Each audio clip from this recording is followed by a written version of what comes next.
Power to the players.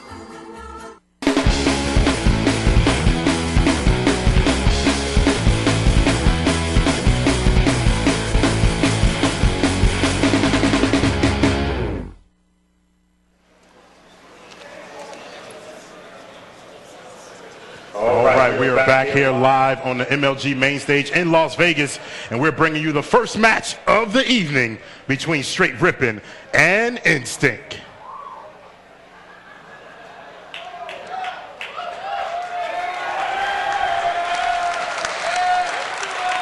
So here we go, checking out Str8 Rippin. They're going to be in red, led by team captain Tsquared, Legit and Elamite Warrior, the objective duos, and of course, one of the nastiest slayers on the circuit, Snipedown. All right, so the Str8 Rippin keys to success here. They've got to win when they go positive. We saw Triggers Down beat them in Dallas, even though Triggers Down was outslayed. And you know, they have to play their game. They can't get out of their groove. They have to stick to their game plan. That means power weapon control. And you know what? When T2 and Snipedown go off, this team is untouchable. That's right, Sundance. When T2 and Snipedown are clicking, it can just get scary. Now on the other side of the stage, we're going to be checking out the blue team. It's Instinct, our 4-seeded team. That's going to be led by team captain Walshy here. Of course, you got the twin brothers, Lunchbox and Roy. And then the player we've all heard a bunch from.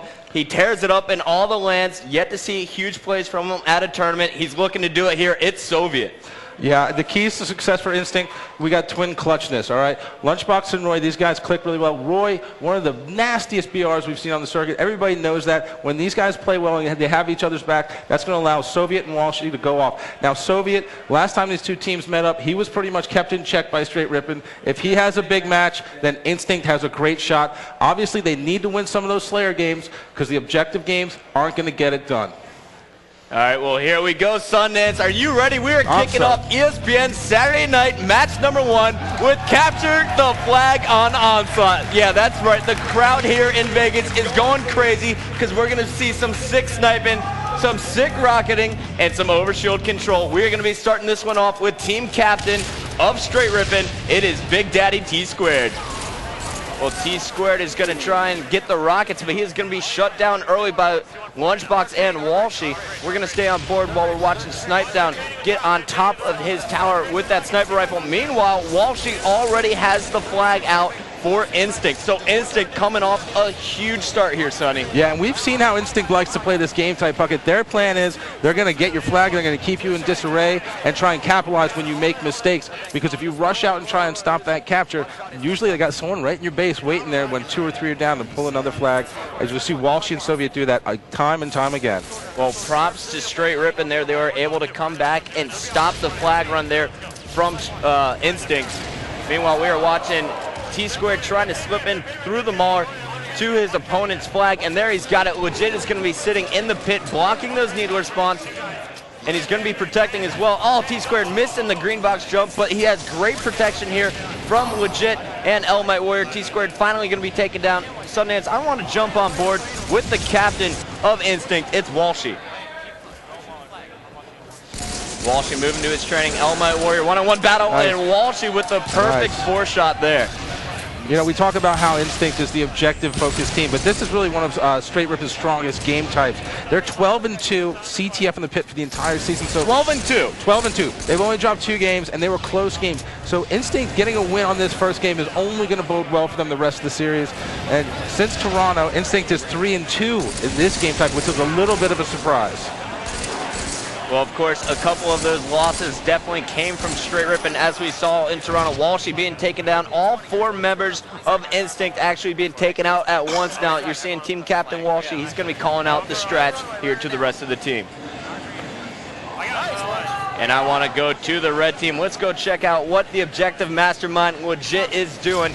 Now, Legit, he is coming in with food poisoning today, Sundance. I was talking to Elamite Warrior, and he said last night, Legit was playing better Halo than I've ever seen out of any player in the entire world in the course of Halo 3's history. But today, he's coming in sick. He woke up this morning throwing up.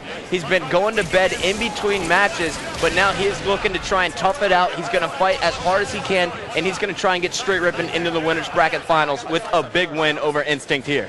Well, you know, it's tough. I mean, you got to play through adversity, obviously, and the championship comes around once a year. We talked earlier about, you know, Michael Jordan having some of his best games when he had the flu, but Legit is the type of a player. Remember, this is basically 4 all-stars on one team. Legit on a lot of teams would be their primary star. This guy does whatever it takes to get the job done. You see him right there with the sniper rifle going to work. I just love watching him. He's a beast. He's a beast. And the thing about it is he's often overlooked, which just allows him to play his game even more. But a lot of respect going out to him for playing through it, the illness, obviously. But there is no tomorrow, Bucket. Oh, Roy, arguably one of the best battle rifles, if not the best battle rifle in the game. He just got 4-shotted by Legit, and Legit has hit 3 players that I've seen so far with the sniper rifle, dropping their shield, and now he's going to take down Soviet as Str8 Rippin puts in the first flag, and Legit is in position to slay and grab a second flag here.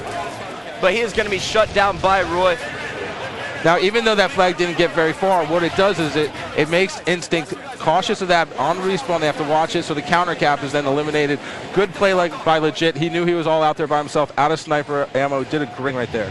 By the way, rockets should be floating around here pretty soon.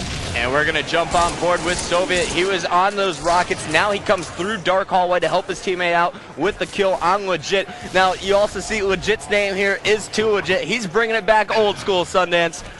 Did big things in Vegas last year, looking to do them again. Here is Soviet one-on-one versus Elamite Warrior. Elamite had the first shot, and Soviet scares Elamite away.